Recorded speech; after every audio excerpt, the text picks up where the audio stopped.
ډېر پلاران داسې شته چې خپلو بچو ته د دشمنانو په نظر ګوري.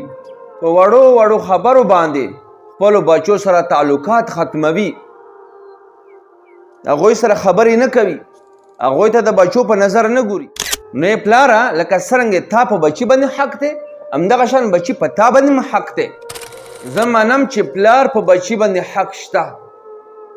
بچی به د پلار قدر احترام کوي، د پلار بېعزتي به نه کوي. خو لکه څرنګې پلار په بچي باندې حق دی، همدغه شان بچي په پلار باندې هم حق شته. بچی څه غلام نه دی چې پلار به بچي ته د غلام په نظر ګوري. پلار به هم بچي ته د بچي په نظر ګوري. بچي ته به مینه محبت ورکوي.